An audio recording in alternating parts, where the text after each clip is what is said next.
It's a mean looking face. Don't you agree?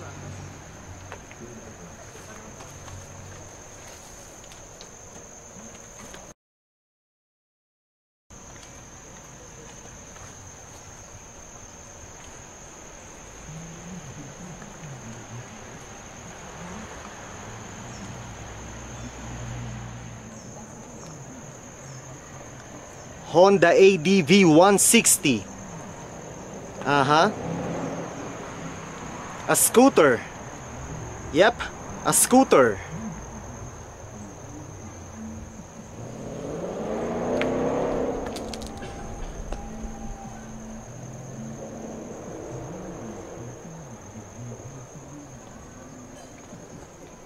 There's a top box.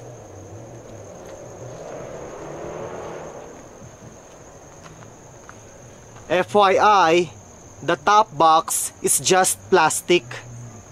It's plastic, but it looks like aluminum, right? I prefer plastic because plastic is lighter than aluminum.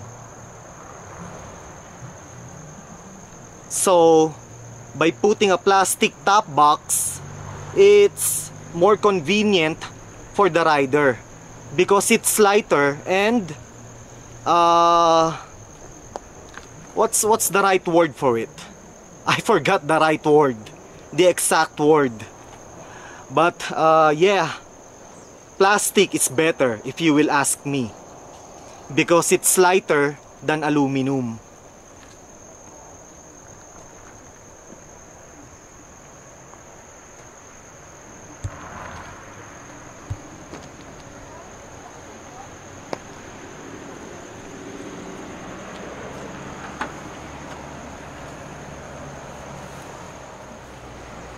It's a 45-liter top box. It's so spacious, huh? 45 liters.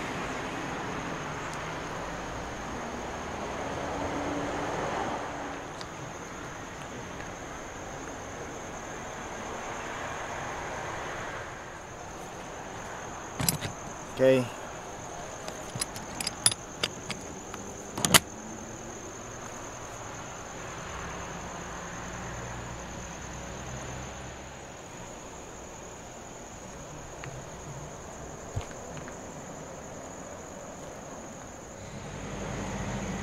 Yung makina at exhaust, masyadong tahimik.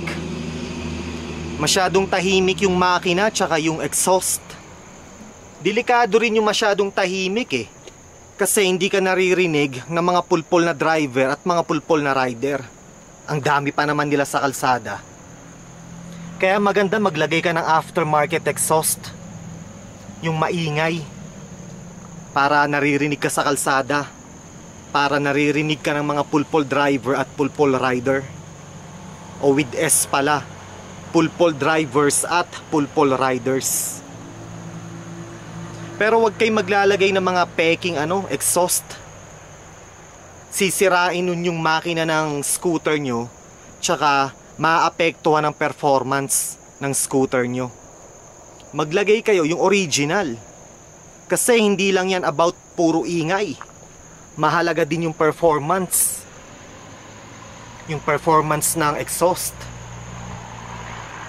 Kaya kung maglalagay kayo ng aftermarket exhaust, ilagay nyo original. Huwag yung mga peking na bibili sa mga kanto dyan, sa tabi-tabi.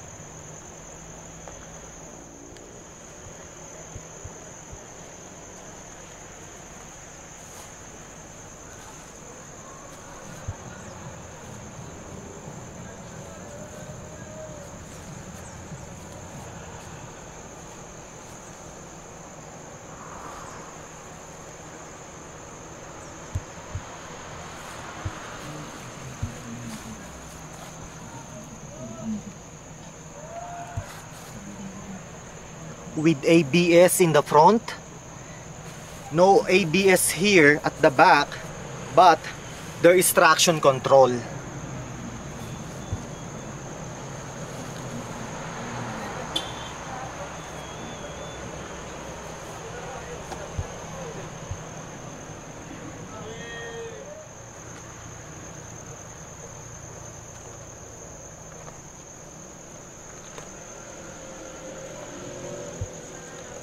Sa usaping akyata naman, okay siya, maibubuga.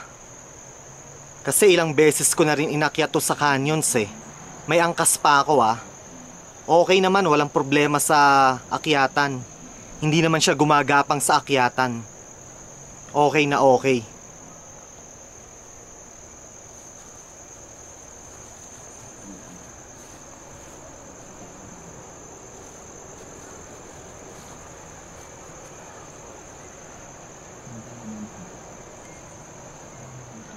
Etong harap ng scooter masyadong malambot.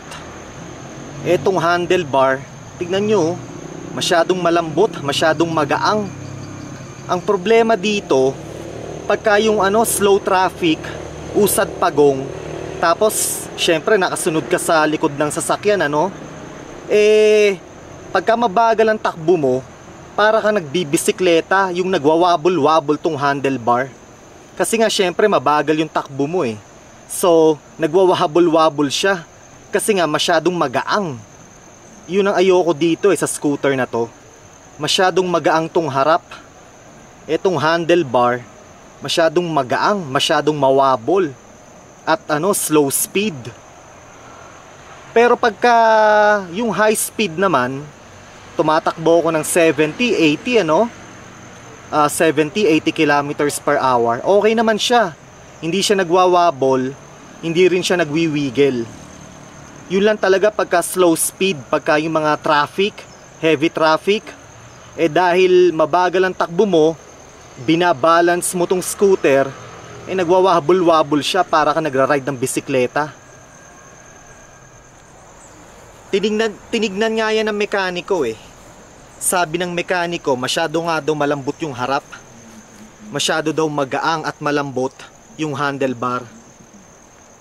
Ang word pa nga niya manubela. Masyado daw malambot yung manubela. Parang kotse manubela. Pero yun lang, masyadong magaang tong harap. Sana matigas-tigas siya ng konti hindi naman yung masyadong magaang, masyadong malambot.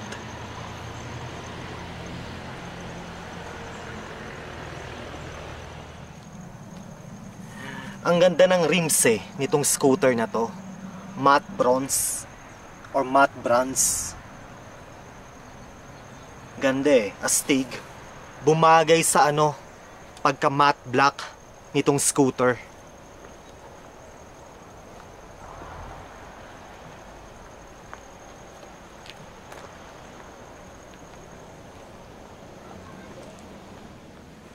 Maganda rin yung foot peg niya. Matibay, makapal.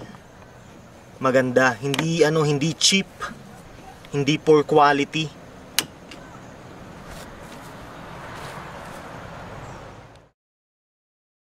Ayan yung back ride ko Lagi ko siyang angkas-angkas kahit saan ako mag-ride. Wala siyang complaints about sa scooter, right? Yeah. Kahit ilang oras kami mag-ride sa scooter na yan, wala siyang complaints. Maluwag daw yung upuan, malapad. Malapad, malambot, komportable. Kaya yun, okay na okay sa kanya yung scooter na yan.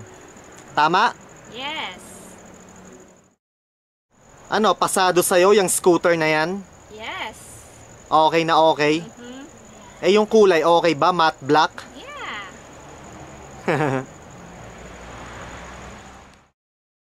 May isa pa akong complaint sa scooter na to.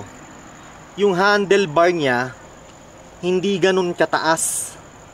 Mga 45 minutes o isang oras na ride, nag-uumpisa ng mangalay yung mga kamay at braso ko. Pati yung wrist nangangalay na. Kasi nga hindi ganun kataasan itong handlebar. Mas maganda sana kung mataas-taas ng konti itong handlebar na to para mas relaxed yung mga kamay at braso mo habang nagra-ride ka. Ang solusyon bumili ka ng handlebar riser. Taasan mo ng konti yung handlebar para mas maging relaxed ka, mas maging komportable ka sa pagra-ride.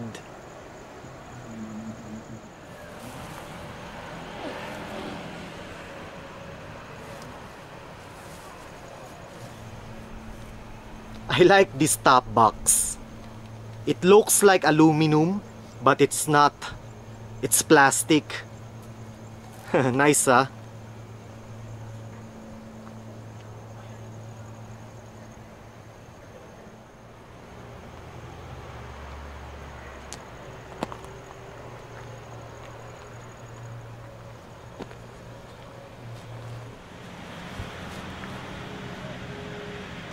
Ang ganda ng rims eh, no? Matte bronze or matte bronze.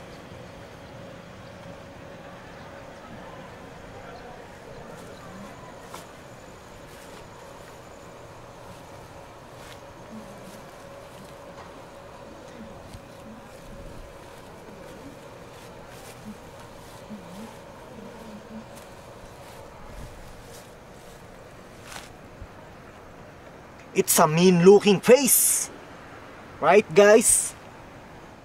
The face looks like Batman's Batmobile.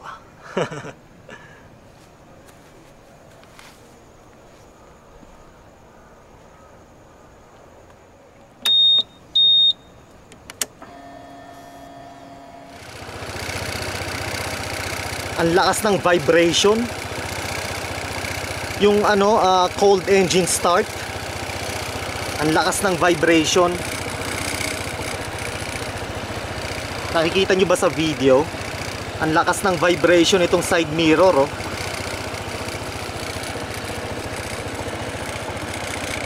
Pero kapag mainit na yung makina, lalo na kapag umaandar ka na sa kalsada, wala na, hindi mo na mararamdaman yung vibration. Very little vibration na lang.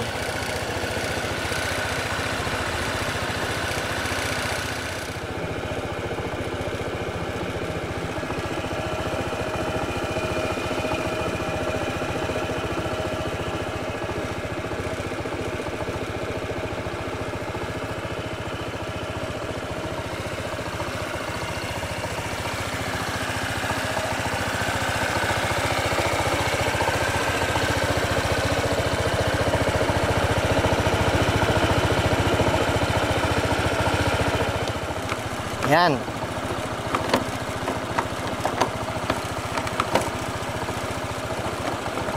You can put this up and you can put this down like this.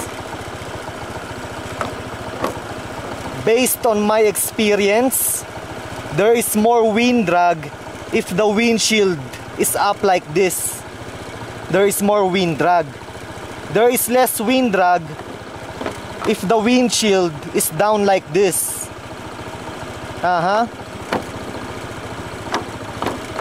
So I prefer this. I prefer to put the windshield down because there is less wind drag.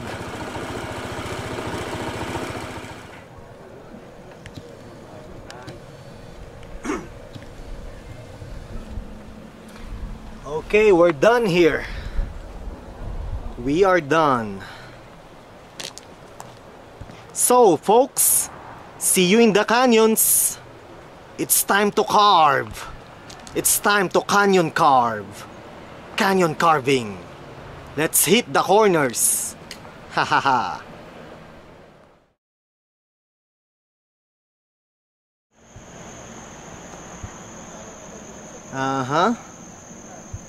Honda ADV 160. Yes, a scooter.